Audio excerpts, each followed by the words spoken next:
Today, we're going to continue on with Chapter 7, 7.4, Similarity in Right Triangles.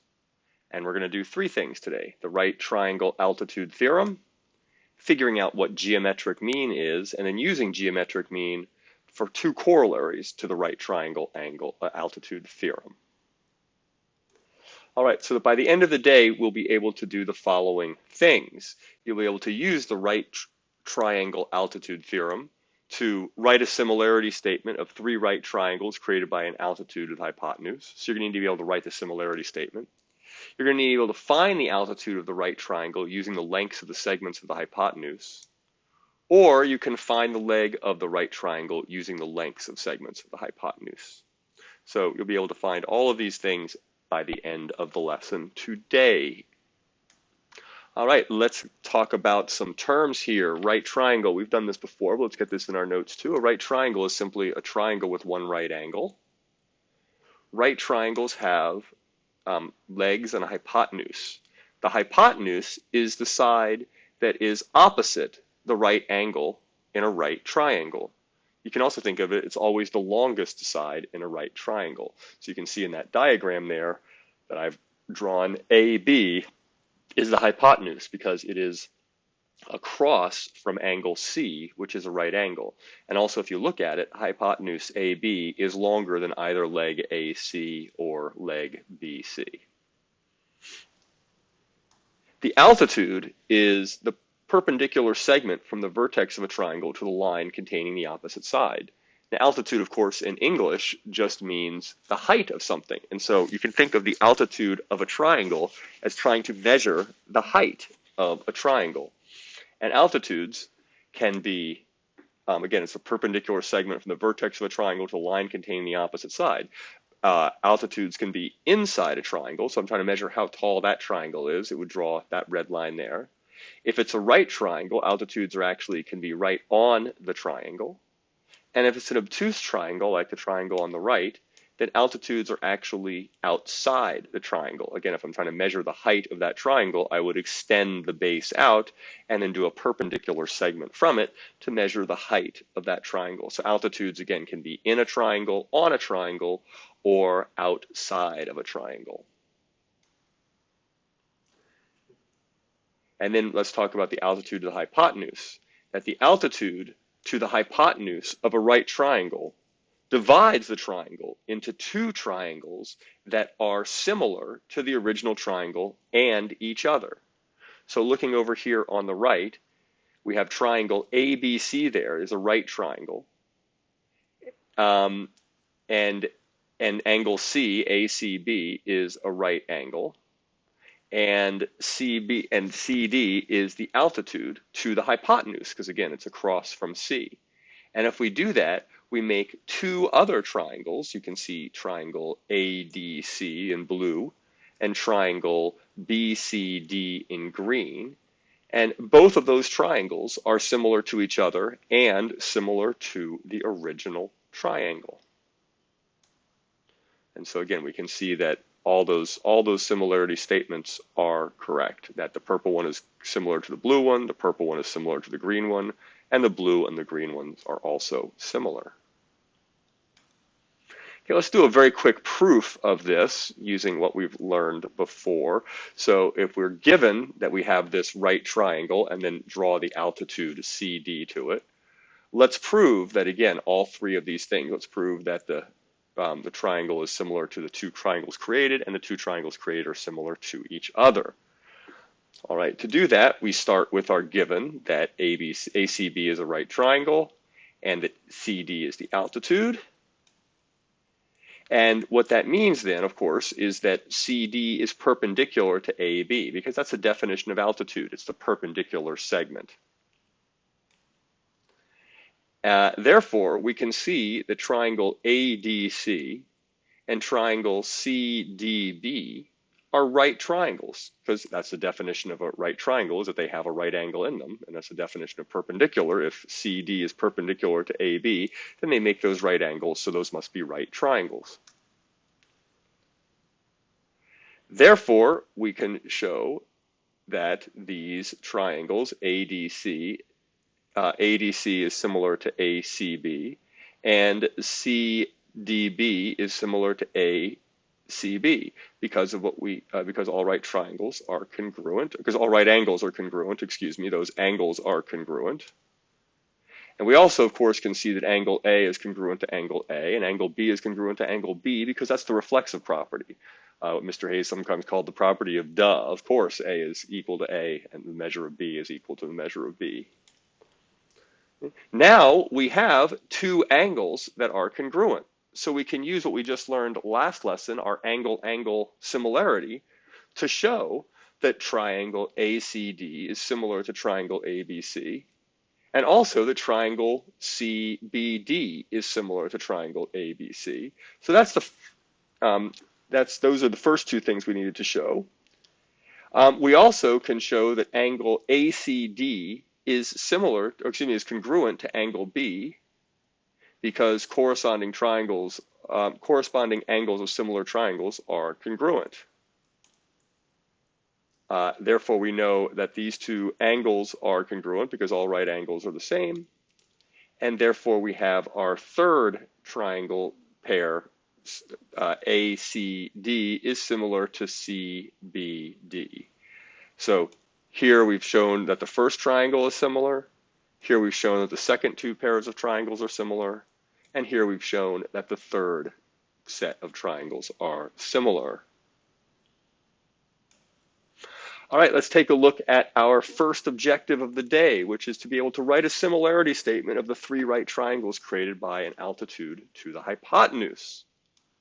Right, here we have a triangle, and it's asking what similarity statement can you write relating the three triangles in the diagram. Okay, to make it easier to see, let's make this big triangle, PQR, purple. We'll make the triangle to the left, PQS, as green, and the one to the right, PSR, as blue. Now, each of these triangles has three different sides, a shorter leg, a longer leg, and the hypotenuse.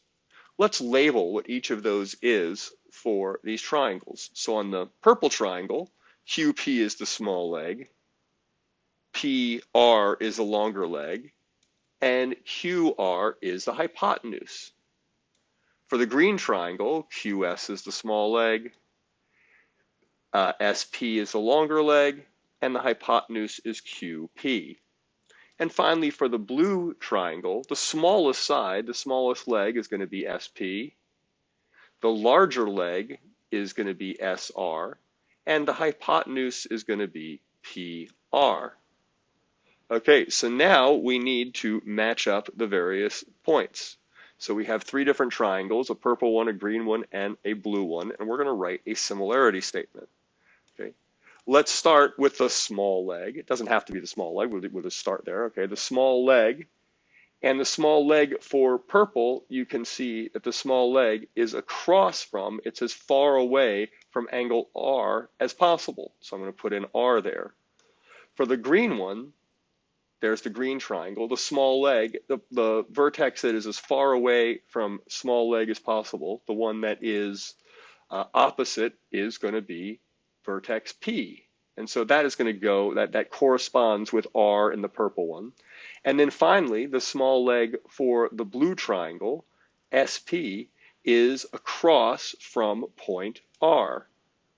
So I know that in the triangles, R, P, and R are all going to be corresponding vertices. And so I'm going to put them in the same place in my similarity statement. Okay, we've done the short leg. Let's do the long leg next. Across from the purple long leg is vertex Q. Across from the green long leg is Q. And across from the blue long leg is P. So Q, Q, and P need to be in the same space, same spot for our similarity statement. And then finally, we have the hypotenuse. The hypotenuse of the purple one is as far away from the vertex P as possible. It's across from P. It's opposite P. For the green triangle, there's our hypotenuse QP, and so the one that's opposite is S. And finally, for the blue triangle, there is my hypotenuse. The one that's as far away from that as possible is S. So here we have a similarity statement. RQP is similar to PQS is similar to triangle RPS. And we know that because of what we just learned about the altitudes of right triangles.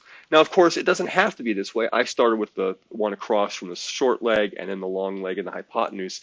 It doesn't have to be that order. It could be this one, this one, this one, this one, or this one. But you'll notice that in all of these, so for example, let's just pick a random letter. Let's choose the P in the purple triangle. The P in the purple triangle for the second one here, this one is second. That matches up with S, and that matches up with S. Here, P is third, that matches up with S, that matches up with S. Here, P is first, that matches up with S, that matches up with S. You can see that all of these 6 statements, the vertices match up with their corresponding parts of the other similar triangles. All right, so now let's talk about geometric mean. What is the geometric mean? If the means in a proportion are equal, that mean is called the geometric mean. So in other words, if I've got a proportion, AX, the ratio of A to X is equal to the ratio of X to B, X would be what's called the geometric mean because it is shown as the denominator of the first one, the numerator of the second one. Okay, so for example, we could say that because 1/4 equals 4/16, I've got 4 in both places. I've got 4 as both of the means. That 4 is the geometric mean of 1 and 16. So proportions in which the means are equal occur frequently in geometry. For any 2 positive numbers, A and B, the geometric mean of A and B is a positive number x such that A over x equals x over B. So again, that right there, it would be the geometric mean. So the geometric mean of AB would be x. Right? And if we're trying to solve this, of course, we could use cross multiplication. So x times x is x squared. That's going to equal A times B. If I take the square root of both, the square root of x squared is just x. So I know that x equals the square root of AB. So you can think of the geometric mean of 2 ways. You can think of it as, again, this proportion that A over x equals x over B. So x must be the geometric mean of AB. Or you could think of it as x is the square root of the product of A times B. So we now have a couple of example problems where you can try to do your geometric mean. So let's set it up. What is a geometric mean of 6 and 15? Well, if the geometric mean of 6 and 15, that must mean that 6 over x equals x over 15. There's my geometric mean. That would be x squared equals 6 times 15 would be 90. So take the square root of both sides, and I get the square root of x squared equals the square root of 90, which of course just means that x is the square root of 90. And if I take 90 and factor it, I can factor it into 2 times 3 times 3 times 5. I see I have a pair of 3's there, so I bring that 3 outside, and I'm left with 3 times root 2 times 5 is 10. So root 90 would be equal 3 root 10. So the geometric mean of 6 and 15 is 3 root 10. Let's do that same problem with 4 and 18. So again, 4 over x equals x over 18. So x squared would equal 4 times 18, which is 72. Once again, take the square root, so x equals the square root of 72. If I factor 72, it turns into 2 times 2 times 2 times 3 times 3. I see I have a pair of 2's there and a pair of 3's there. Bring those both outside. 2 times 3 is 6, and I'm left with 6 root 2. There was 1 2 left under the root. So root 72 is 6 root 2. All right, so continuing on with our notes here, from the similar triangle from example 1, the one we did earlier, write a proportion with a geometric mean. All right, so to do this, let's notice that we've got a short leg here, the short leg of PQS, and that, of course, the ratio of that short leg is equal to the ratio of the green short leg. Compare that to the ratio of the long leg of the blue one compared to the long leg of the green one.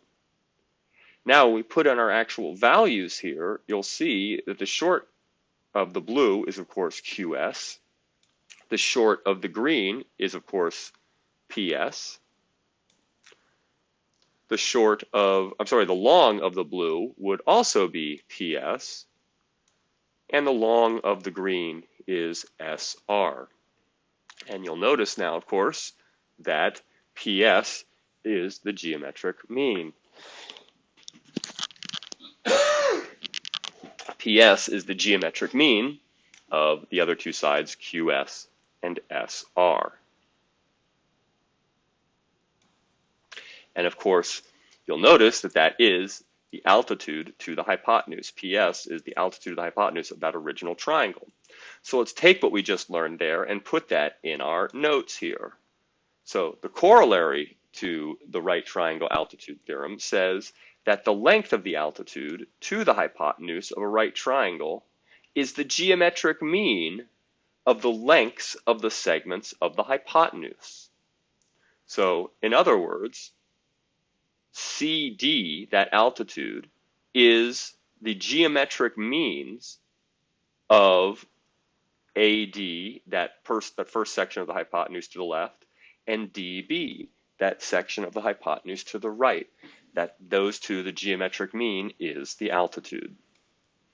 Okay, so let's do an example problem. If I'm given an example here of, I'm trying to figure out the altitude of this particular triangle, and I know that the hypotenuse of 10 is broken up in the ratio of 2 to 8, as you can see right here, then if I put these values in, I see that x over 2 equals, 2 over x equals x over 8.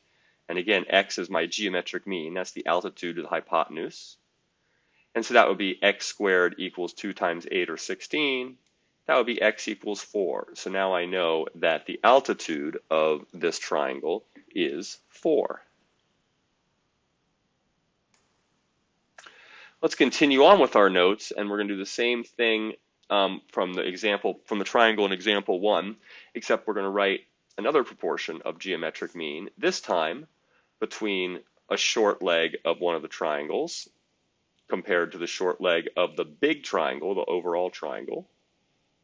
Take the ratio of that compared to the hypotenuse of the small triangle compared to the hypotenuse of the overall triangle. And when I do that and I put in my values, the short leg is, of course, QS. The short leg of the purple triangle is QP.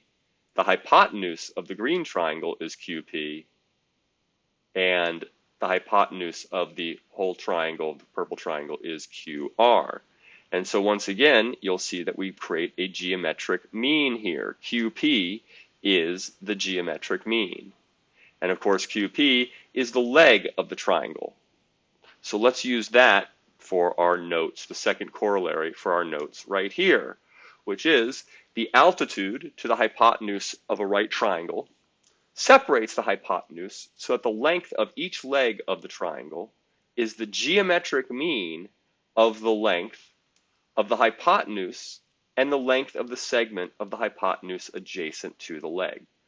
Wow, that sounds like a lot. Let's do an example here. So you can see here that AC, that small leg on the smaller leg on the left, is the geometric mean of the entire hypotenuse AB and the section of the hypotenuse adjacent to AC, in this case AD. It's also true that the same thing is true for the triangle that's created on the right-hand side. So once again, CB, that would be the leg of the overall triangle, CB, is going to be the geometric mean of two pieces, the entire hypotenuse, AB, and the section of the hypotenuse adjacent to that leg, DB. Here's an example problem. If I know that my entire hypotenuse is 4, and the section of the hypotenuse that is created from the altitude to the hypotenuse is 1, and I'm trying to figure out how big is that leg, x, in this diagram. Well, what we know is that the hypotenuse and the segment of the hypotenuse adjacent to the leg, the geometric mean of those two is the leg, in this case x.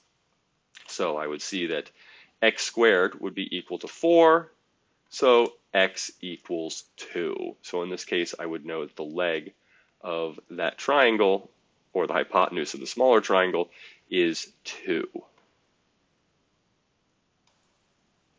All right, let's put all of this in your notes, because again, there's a lot of stuff. Let's put it all in your notes in one place.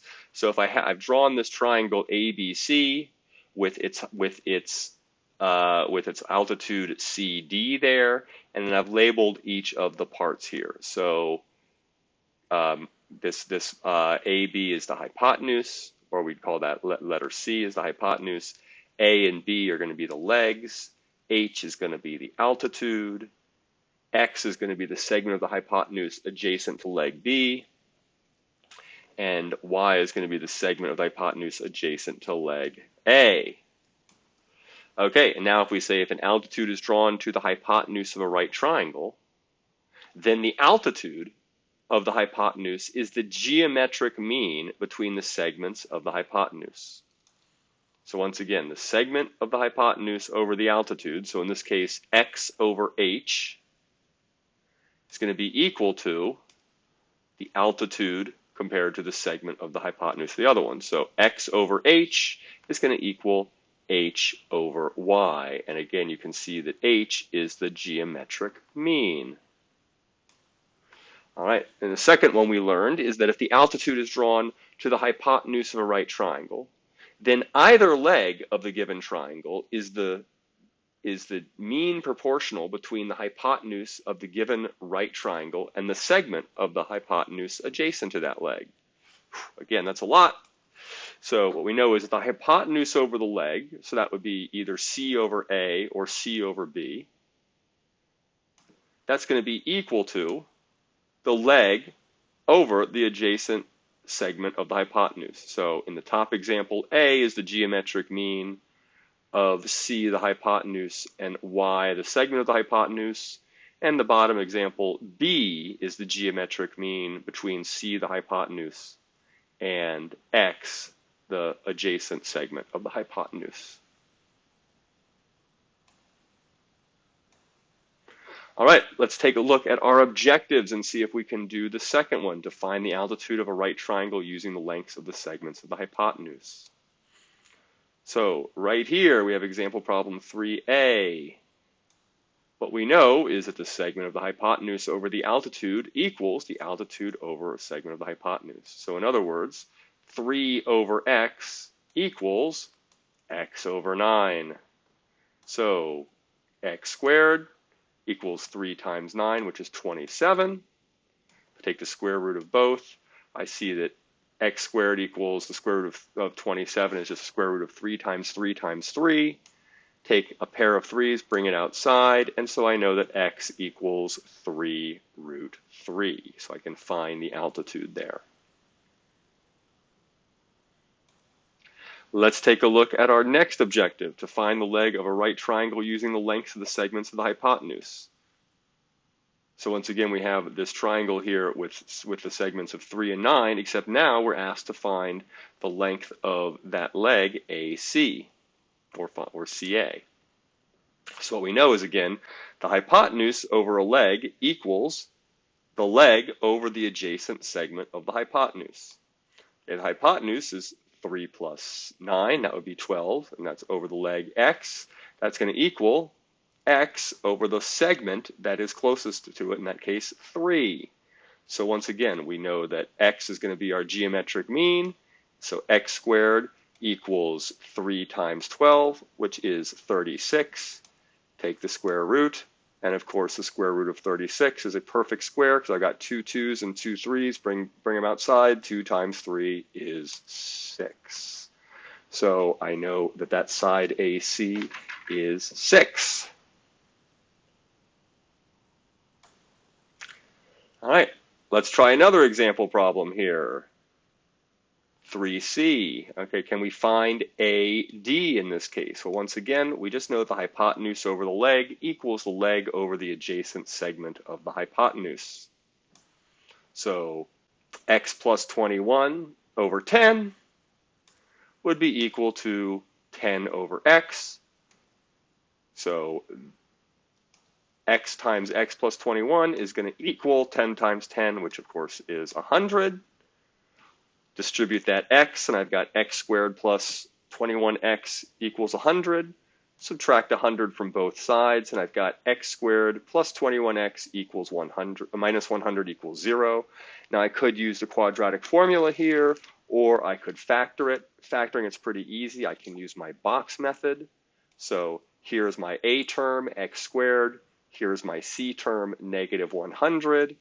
And to find the two b terms, I need to find two numbers that add to 21 and that multiply to be negative 100.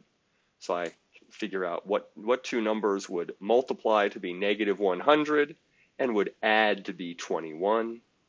And when I figure that out, of course, the answer is plus 25 and negative 4.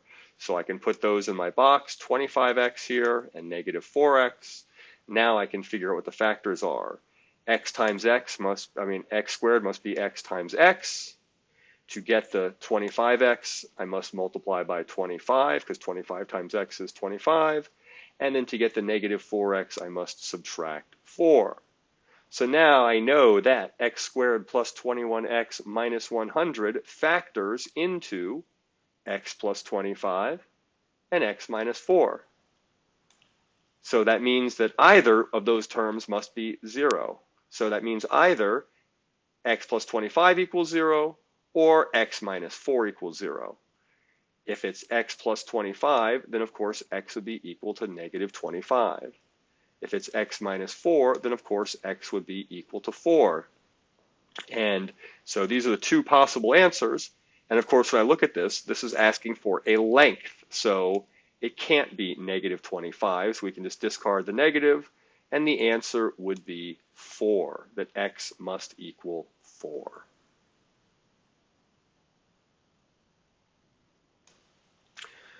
Finally, let's do this final example problem 3D here. Once again, now that we know that this is 4, we can figure out the altitude, because the segment of the hypotenuse over the altitude equals the altitude over the segment of hypotenuse, because the altitude is the geometric mean of the various segments of the hypotenuse. So in other words, 4 over y equals y over 21.